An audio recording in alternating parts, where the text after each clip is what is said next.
In case anyone's wondering, this was not a slip in the bath. This was a basketball game, a very aggressive, competitive one. You all know VCs can be quite competitive with one another. I'll just move here. There's a bit of echo there. Welcome to Demo Day 2023. Delighted to have you all here. Some of you might not know, but there's a virtual audience as well. So there's about 80 of you here in person. There's a couple of hundred virtually tuning in from around the world, from Asia, North America, et cetera. So the audience today consists of investors, VCs, some of our co-investors who invest in deals with us, former founders who have been through this journey before and now have built their startups into global scale-ups, as well as the mentors that have helped the companies along the way, and the real estate companies that are their customers. What I want to say about this program is that, or let me start with our vision. So we started Pi Labs in 2015 really to be the leading investor that is investing in startups that are digitalizing the built world and helping the industry move forward from a sustainable social and environmental sustainability perspective. And since that time in 2015, we have really come a long way. We've made over 80 investments across 15 countries from 3 different funds and been supported by 50 or so LPs from around the world. And each year, we launch an accelerator program, a growth program that is instrumental to our investment thesis. So in addition to the seed stage and seed plus stage investing that we're doing, we want to make sure that we're supporting startups at the earliest stage as well. Most of our startups start at some embryonic stage, and here you see the earliest of the early stages.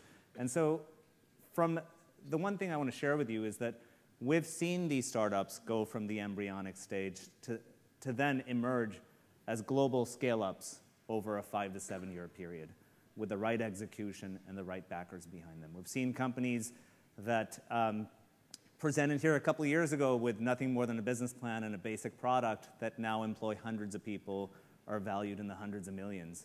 So we've seen startups emerge as scale-ups. So I encourage you all, as you see these founders present today, to try to look at them from the lens of a venture capitalist, not focus necessarily on what they are today, but what they have the potential to become over a 5 to 7 year period with the right execution and the right funding.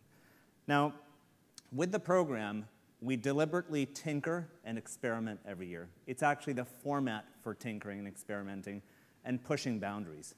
Historically, we've pushed boundaries geographically. We've told ourselves, well, you know what? We've done this really well in the UK. Let's start spreading across different geographies across Europe. So we've had companies from Bulgaria, Romania, the Nordics, Israel, et cetera.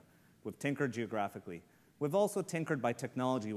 Historically, we've had quite quirky startups that are doing really well, companies that have built robots that are painting and plastering within construction sites. But we also tinker from a domain perspective. So the hypothesis for this year's program was, you know what, not all the innovation in the built world will come from within it. So let's look further afield. Let's push the domain boundary and start looking at adjacent sectors and see whether we can find some really interesting ideas from founders that don't necessarily self-identify as proptech or built world tech, but actually, if we bring them in with our funding and plug them into our global ecosystem, that they can have significant impact. So you'll see from the founders that present later, some of them are space tech companies, others are legal tech, others are future of work. They don't come from this domain. We searched them out and brought them in, and hopefully we'll present them today to a global audience. Each of these companies, we believe in our underwriting, have the potential to have big economic impact. Of course, we're venture capitalists and are looking for big outcomes, but we also value each of them from an ESG perspective. So each of them are either addressing an environmental issue, a social sustainability issue, or a governance issue. We are supported. We can't do this on our own.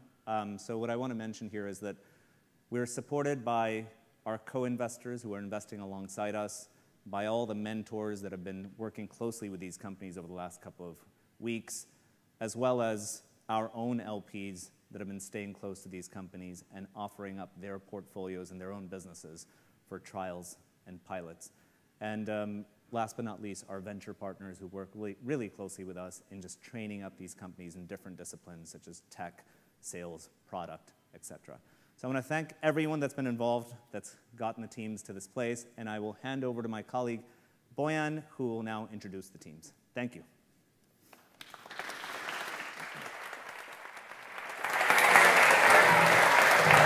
Thank you, Faisal. Good morning, everyone, both here today at Fora, but also online. Very glad to have you. I'm the program manager at PyLabs, and I lead a 16-week program, which is aiming to support our latest founders through a series of workshops, one-on-ones, and relevant introductions to investors, customers, and investors. This year has been pivotal for us. We have decided to very intentionally make this step to sustainability and focus on companies who have the potential to change very pressing governmental, social, and economic pressures and challenges that we face. And I'm very happy to say that we absolutely blew past our initial goal and our initial expectations. And I'm very excited to share with you today our latest 5 teams.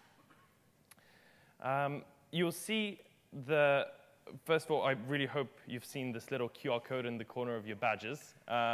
You'll hopefully see that on your screens as well. If you can't see this on your screens, there will be a link in the comment section as well. But scanning this will take you straight to our agenda of the day. It will give you information about each team, and will also give you the opportunity to directly connect with the teams. The run of the show for today is very straightforward. There's going to be 5 pitches happening shortly, 5 minutes each. And at the end of that, we'll go into the networking session. We'll close virtual, but to everyone online, please don't worry. You will get the chance to engage with those teams straight after the event. And for everyone in person, we'll spend about an hour and a half of networking with these teams. Before we proceed, I want to introduce you to the latest member of the program team. Reagan Smith has been with us since the start of this program and has been supporting each of the teams in their journeys for those 15 weeks. She'll also make the first introduction to the team, so Reagan.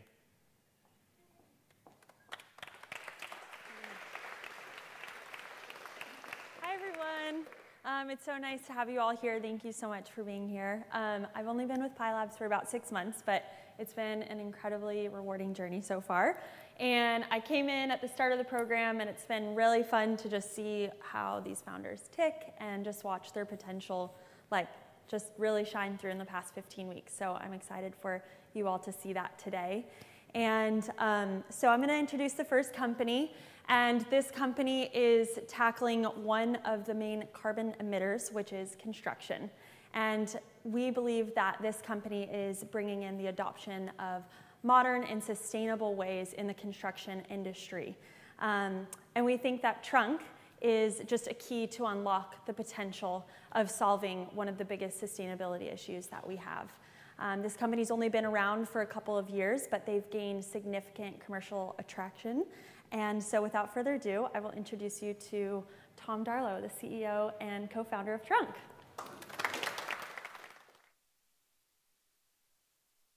So if I say PyLabs to you,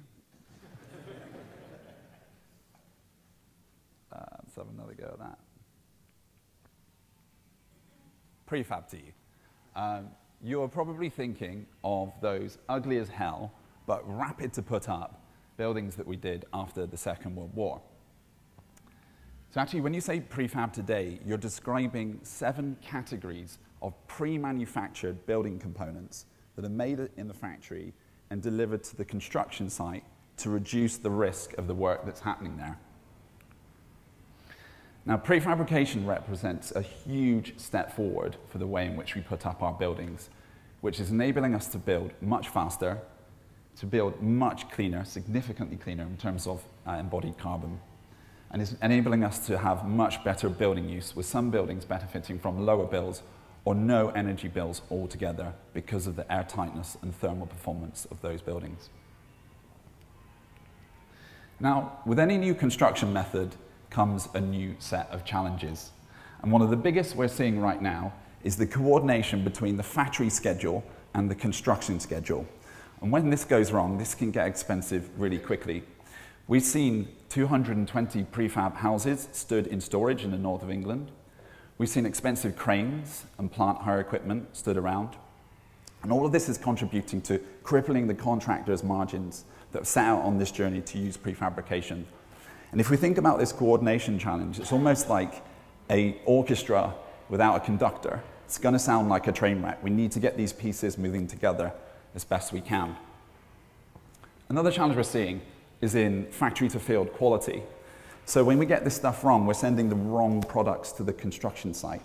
And it's almost like buying an IKEA bed only to find out when you go to set it up, you're missing 2 of the legs.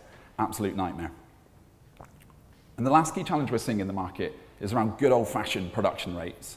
If you think about these factories, lots of money and lots of capex has gone into robotics, they've got fixed overheads, and so for these factories to be viable, they have to be delivering a certain amount of product, otherwise they won't be viable businesses.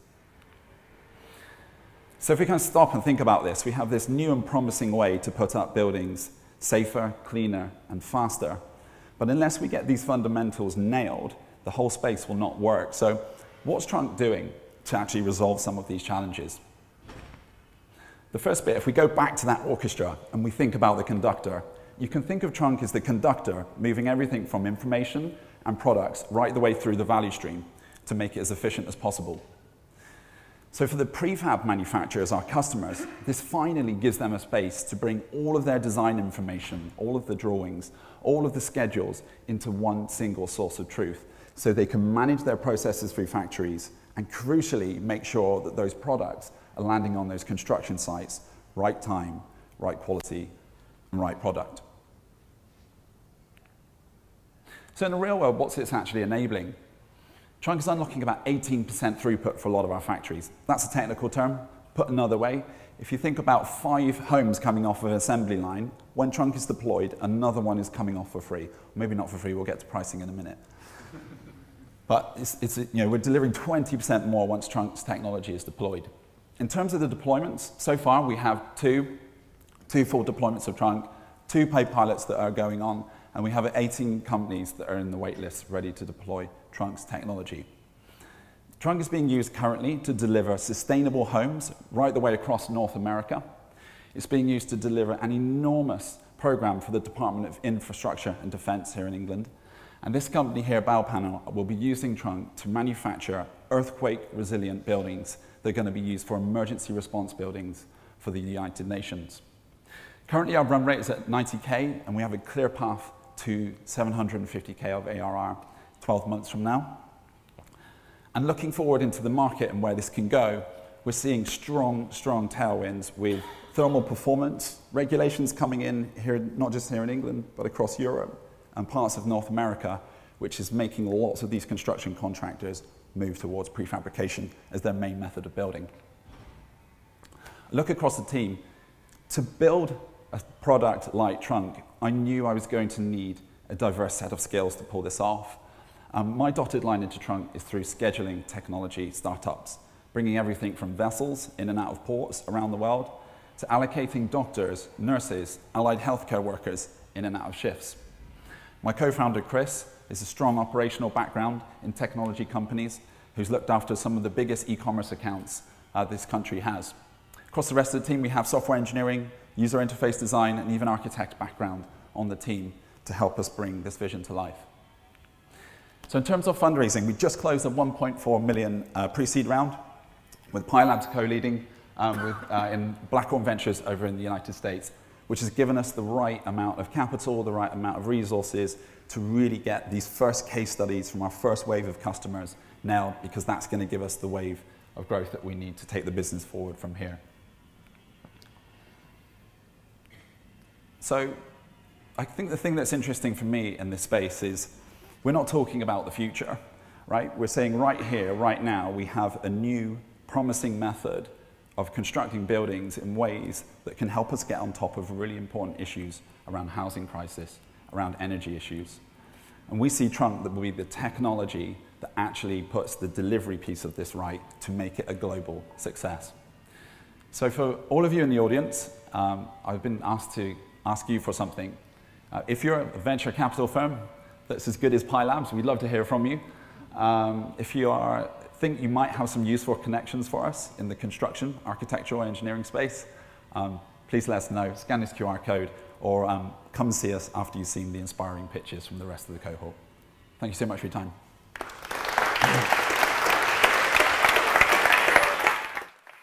Thank you very much, Tom. We're very excited about Trunk and its potential to change the prefab industry. Our next company for today is tackling environmental sustainability from space. Greenhouse gas emission monitoring just isn't where it should be today, with the vast majority of companies not being able to comprehensively monitor their emissions. That's why we're super excited about Airmo's potential to change private and public strategies to mitigate climate risk. To tell you more about the incredible potential and technology, I want to introduce to you the co-founder of Airmo, Harriet von Kugegen.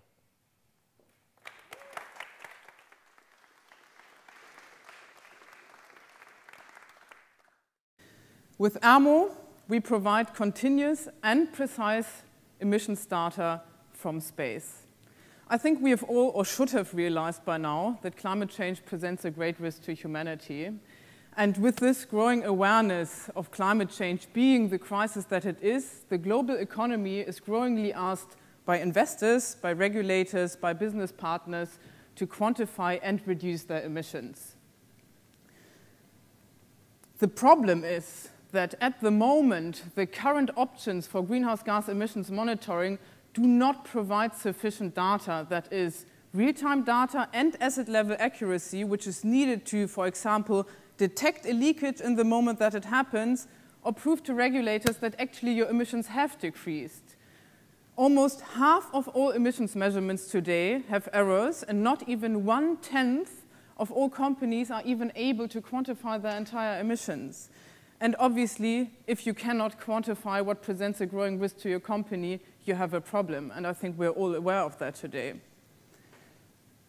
Airmo is a company at the intersection of space tech and climate tech.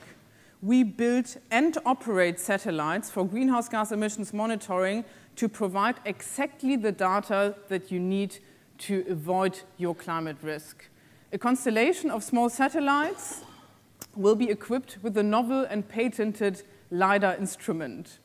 With this innovative technological approach, on average, we are increasing the quality and quantity of existing data by 20x.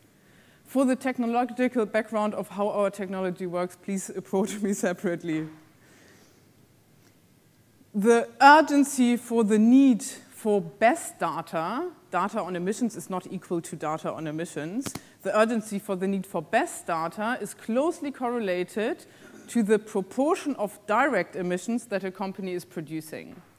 We are tackling all major emitters, whether it's coal mining, construction, also other markets as the financial industry. However, due to the oil and gas industry having obviously even a higher need for best data and an even higher proportion of direct emissions, this is our main focus at the moment. The market potential for only this industry is 14 billion euros. 630,000 methane leaks happen in the US every year, only coming from the energy industry. The average methane leak detected after 4 months because of missing monitoring options is equal to the entirety of Liverpool flying to the Maldives and back. I think that would be nicer than this leakage. So obviously what you can imagine is that the bigger the leakage and the later it is detected, the bigger the reputational, financial, and compliance risk for a company. Our platform, enabled by satellites, scanning your sites of interest every day, no matter where they are on the globe, empowers the customer to detect a leakage in the moment that it happens and repaired immediately. And this is just one of many examples of how our technology substantially contributes to the success and climate risk management of a company. Our business model is a subscription based on measurement credits. Just to give an example, to regularly monitor an oil and gas site, you will come with the cost, or this will come with the cost of roughly 150K. Obviously, then also the major customers in our pipeline are large oil and gas organizations, whether it's Total Energies or BP. Also meeting my friends from BP here tomorrow in London, of course. And we are also an official partner of OGCI, the Oil and Gas Climate Initiative, which is the leading CEO-led initiative in this industry to reduce emissions. You can also see other sectors represented in our pipeline, as for example here represented by Goldman Sachs or Holcim.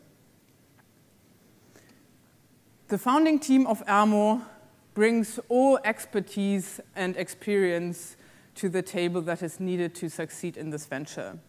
Our CEO and co-founder Daria, she has not only built 11 satellites already, but she's also founded 3 companies.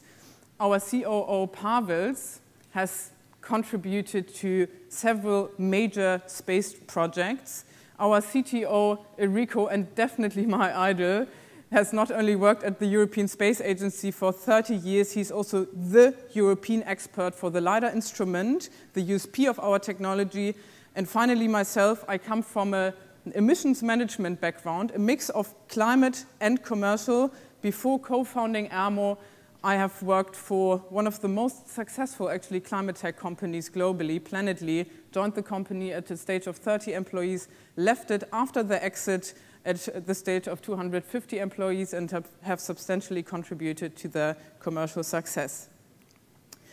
Our ultimate goal is to bring a constellation of 12 satellites into space to be the global leading monitor of greenhouse gas emissions.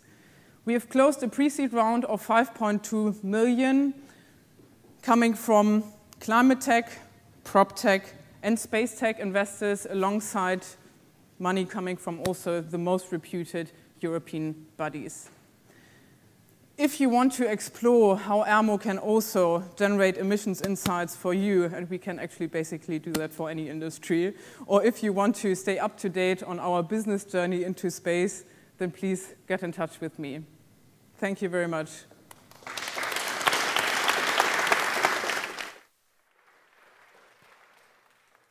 Thank you, Harriet. We're really excited to see how Airmo continues to impact all different sectors. The next business I'm going to introduce is built on the backs of Zoe, Steph, and Jamie and their real-life work experience in a fast-paced environment where they got to see how burnout affects organizations. And I would definitely say the future of work is a leading problem for this generation, and we believe that Ambr is going to bring in balance into the workplace. And so I would love to introduce the CEO and co-founder of Ambr, Zoe Stones, who will give us a sneak preview into wellness in the workplace.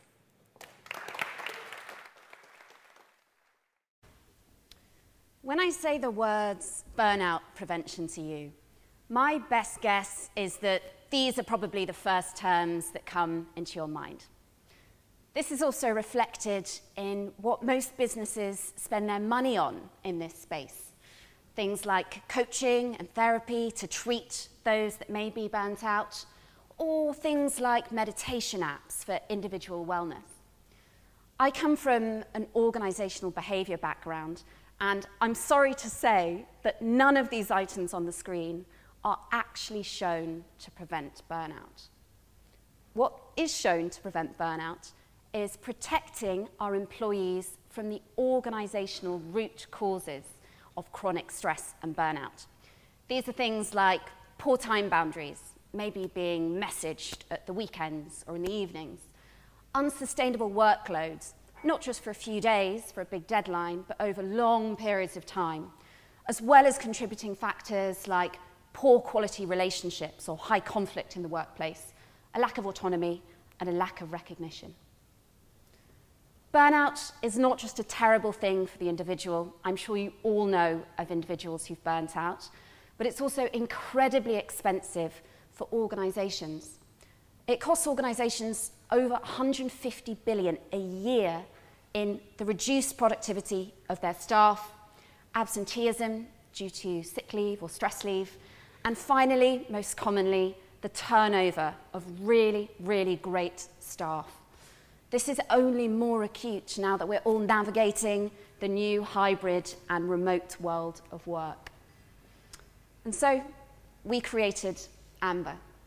We are preventative, focused on targeting the organizational root causes of burnout. We use software, not expensive human services like coaches or therapists. And finally, without the dreaded pulse surveys. And here's how we do it. So we're a B2B SaaS product that helps management and HR reduce chronic stress and burnout in their teams. We do this by taking aggregated and anonymized data from workplace tools with which we integrate, as well as self-reported questions through daily surveys. And we then deliver this to management and HR through this dashboard, which you will see coming up in a moment. Here, a manager can see their team's overall burnout risk score, as well as the contributing factors at the top here, changing over time. This is all real-time data, which is pretty much unheard of in this space. They can look for emerging issues, but they don't need to rely on scanning through the data themselves. They will actually be alerted in real time if there's an urgent risk that they need to attend to. We have over 50 integrations with workplace tools at the moment and counting, which means that managers can access this organizational data with the confidence of full data privacy and protection.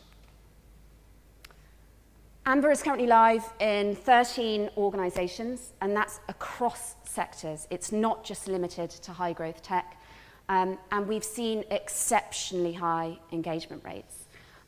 The stat that I'd like to draw your attention to is our daily active user rates there. Just for a little bit of context, the market leader in this space has about 30 to 40% daily active users. Instagram has about 14%. So at 70%, we are incredibly pleased and impressed with these metrics. This is us in a nice little pose. I met my co-founders, Jamie and Steph, whilst we were all working together as managers at Uber. We all also have backgrounds as management consultants and then as leaders in big tech. Steph Newton here was the B2B retention lead for Uber Eats, EMEA, as well as being the strategy and operations lead for Spotify UK prior to Ambr. And Jamie led product and analytics for Uber UK. As I mentioned earlier, I have a background in organizational behavior. I have a master's from LSE in the subject. I also spent some time as an organizational consultant. More recently, I'm also an exited CEO previously. We also have a wonderful tech team that have helped deliver our product and also design our proprietary model, which scans all the organizational data. Their logos are on the bottom half of the slide. They speak for themselves. We recently closed our pre-seed round from Fuel, Pi Labs, of course, Plug and Play, and others. We've recently released the new iteration of our product, which you just saw in that video there, and we're now investing in pushing the product out to more organizations, which we're very excited about. This will probably result in a seed raise in the first half of next year. I'm going to leave you here with a couple of quotes from some of our customers. They're telling us that Ambr is allowing them to quantify what was completely impossible to put into numbers prior to Ambr. They're also telling us that they're now able to spot the early warning signs of burnout, which again were completely invisible to them before Ambr, which allow them to take action before burnout takes hold. Despite the meditation apps and the yoga and the therapy, 70% of employees don't feel that their organizations are doing enough to protect them from stress and burnout. So if your company is still needing a solution to this problem, and statistically it probably is, please do reach out and we can talk you through how Ambr can help your managers protect their team from burnout. Equally, if you're interested in speaking to us about any future fundraisers, please do get in touch. My email is just that. Great. Thank you very much.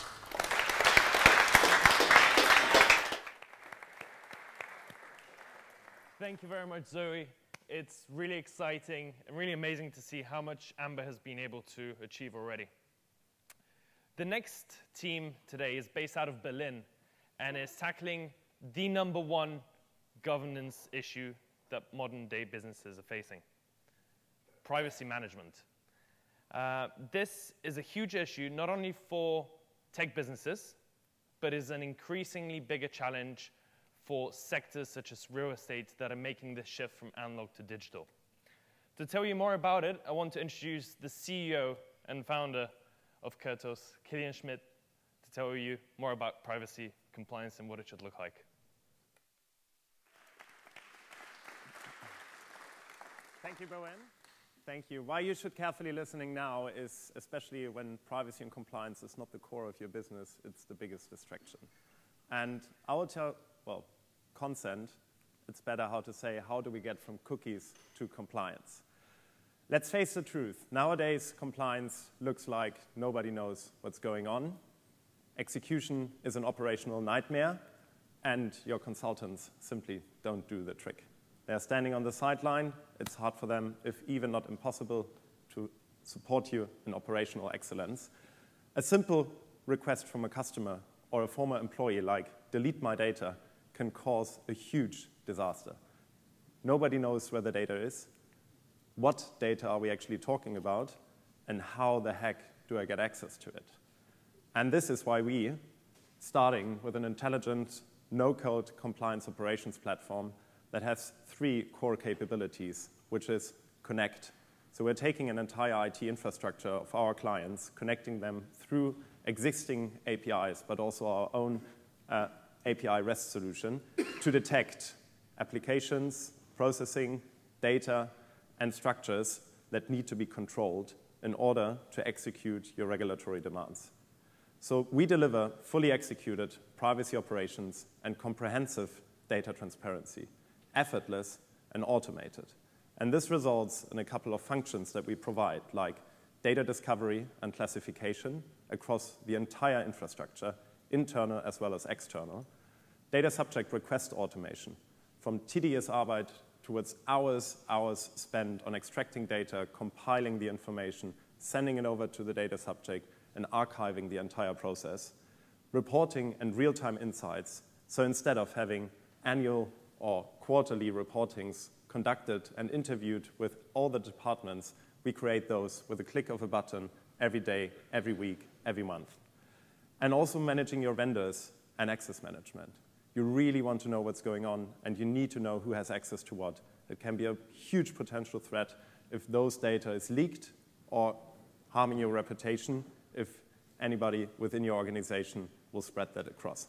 And by this, we'll save for our existing customers up to 80% of their operational costs. And the era of modern privacy has just started. Maybe you've heard about Meta just recently, and their fine of 1.6 billion at the beginning of this week. And it shows emerging regulation throughout the entire globe, accelerating enforcements, leaving literally no other chance, and creating a second, much bigger privacy wave rolling towards us. And it's rolling towards a growing amount of data and vast complexity of systems, leaving no chance for manual solutions. And at the same time, data subjects are nowadays, 5 years into the GDPR, are very much aware of their rights. They exercise pressure, and at the same time, civil claims arise. So transparency and trust are key to go forward with your organization. And this is why the privacy software market is literally just incoming. So in 2022, we had a total addressable market of just $2.37 billion US dollars. And this will increase over the next 7 years, 40.2% year over year, to a total market of $35 billion US dollars, and still leaving a good chunk of $5 billion in the European SME market, which is our core ICP. So it's time to define the new category leader in privacy operations. Well, operations are the core of every organization and business.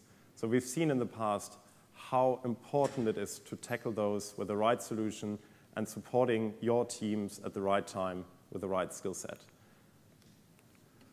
And this is also shown by our customers. Big logos like Gorillas, McMakler, kind of reflecting what we're seeing early on in the market. Everybody needs this. And as I mentioned at the beginning, if this is not core of your business, you do not want to build it, but you will buy it. And we have built the right team to tackle this. So next to me is Johannes, who is a mechanical engineer, but switched to building products about 8 years ago. Alexander, our CTO, who has been coding since the age of 12 and launched 2 apps in the App Store by the age of 16. And myself, a former Magic Circle lawyer that has a PhD in certification trademarks and a decade of operational excellence with teams like Tier Mobility or Gorillas, based in Berlin, but also Munich. We've raised 5 million, accelerated our fundraise a little bit at the beginning of the year, closing our seed round, where PyLabs joined early on, which we're very happy about. We have more than 20 privacy talents that are supporting us with a big focus on product and development. And together, we create the future of effortless privacy operations. So whenever you have a portfolio company or yourself are struggling with operations around privacy and compliance, now's the time to tackle those and make them future ready. And I'm happy to speak to any one of you. And also, after the fundraise is before the fundraise. So looking for engagements there, obviously, as well. Thank you very much.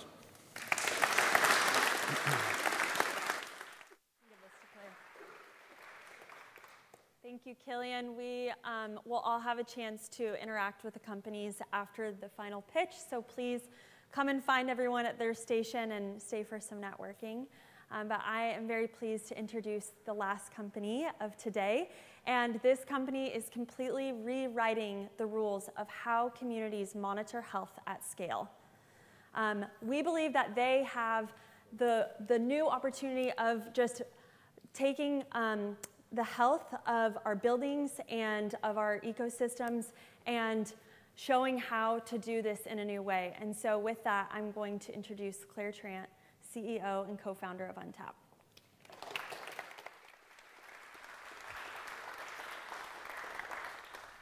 Hello, I'm Dr. Claire Trant, CEO and co-founder of Untap Health, and we're a completely new way to proactively monitor the health in the built environment.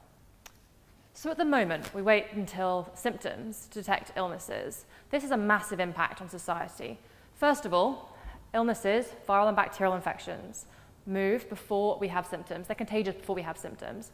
And also, we can be asymptomatic. This means they're truly moving without any of us knowing in the built environment. At the moment, 3/4 of flu cases are asymptomatic, 1/3 of COVID cases are asymptomatic, and 70% of polio cases. And also, unfortunately, cancer cases aren't detected until they're much later in the stages. Around half of the cases are caught at stage 3 or 4. This is not proactive healthcare, this is reactive healthcare. And at Untap Health, we're completely changing that. We are detecting illnesses before symptoms present using sewage. So sewage has been used since 1939 to monitor our health. It's been used for polio, the opioid crisis, COVID-19, monkeypox, and is now being used in the US for norovirus and influenza. It's an incredible tool. You can measure thousands or hundreds of people with a single test. You can detect 1 infected person in 10,000 healthy people right from the beginning of infection. And as you might have seen on the back of buses in London, polio has now been detected in London again, and that's using sewage. But at the moment, it's slow, it's manual. A manhole is lifted, a sample is taken, it's driven to the lab and analyzed. The data is then recorded and logged, tested and calibrated, and then sent back to the organization. That takes a week. It costs up to about £1,000, that has no data utility or very little and costs way too much money to be helpful. My co-founder and I met in 2021 and decided to create a new opportunity out of this problem. So we wanted to make cost-effective data, a scalable solution, rapid to deploy. My background is in wastewater engineering and strategy and innovation, having worked 7 years in the field. I also have a PhD in commercial aerospace, Rolls-Royce. My co-founder has a background in water tech, having hardware deployed in Mexico and India today, and also has a PhD in water tech. And we're joined by leading engineers across the UK that have worked for diagnostics companies, that have worked in NHS test and trace, and also worked in scale-ups, doing operations, and many other people in that field. So how does it actually work? The question we always get. A single device is installed into the building's sewage stream. It can detect up to 12 pathogens in a single box and provides real-time data back into the community. This is actually low, medium, or high, and provides feedback loops. When the risk is low, the community is reassured and they know they're safe. And as the risk increases, measures can be introduced or screening tests can be sent into the community, depending on what's been found. This will reduce sickness, this will improve health, and ultimately save lives. The second question everyone asks is, what actually is it? So the technology itself is automating and shrinking a lab down to the size of a small fridge. What happens is it's placed next to the sewage stream and collects the sample. It then goes through membrane technology, concentrating the pathogen, followed by automated RNA extraction with patent-pending technology, the first of its kind in the market. Then RNA mixing for those 12 pathogens.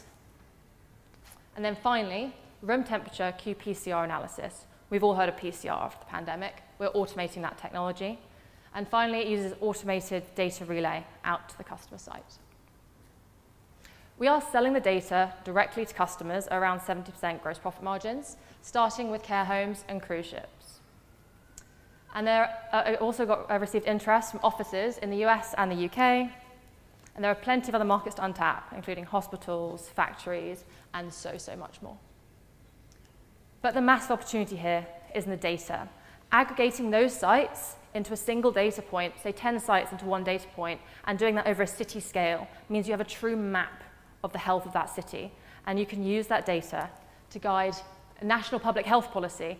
Imagine in Liverpool, you know they've got more flu, so you can send antivirals there. Imagine you can send your resources to the correct place at the correct time. And also to guide global supply chains, pharmaceutical companies, and also insurance policy, health insurance policy. So we've already raised 1.6 million from Pi Labs, as well as angels from senior levels of Meta who are interested in the data.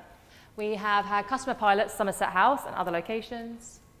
We've also received, actually this number's wrong, it's now 200K worth of contracts as of yesterday, and grants, and are having more pilots. Some are starting next week at a leading real estate site, as well as at care homes in the UK. And next year, our revenue target is 900K to hit 300 sites in the UK and USA, and have a device not just for viruses and bacteria, but for cancers and even stress. So that in 2025, we can be at way more sites all across the world. Untap Health is detecting norovirus in care homes, cancers in some workplaces, strep A in schools, meningitis in universities, and so much more. Untap Health. Together we're safer with crap data. Thank you, Claire. We're super excited to be following Untap on their journey and seeing the impact that this technology will have. That's our 5 pitches, and that marks the end of the virtual session today. As I mentioned, you'll get the chance to engage with the founders on the back of this, but you can also do this right now by following the link in the comments, going to the agenda and connecting with each team. I want to take this time to thank, first of all, our mentors and our partners for being a guiding light to our teams and supporting them through this journey. We're super excited to follow our teams over the next few months and see the impact that they'll start generating. I also want to thank the Pi Labs team for being so relentlessly supportive to our teams and engaging with them on a number of fronts. We really couldn't have done this without any of them, and today wouldn't have been possible. And of course, I want to thank you for joining us virtually. We hope you've enjoyed this session, and we look forward to connecting you with our teams. Thank you very much, and have a great day ahead.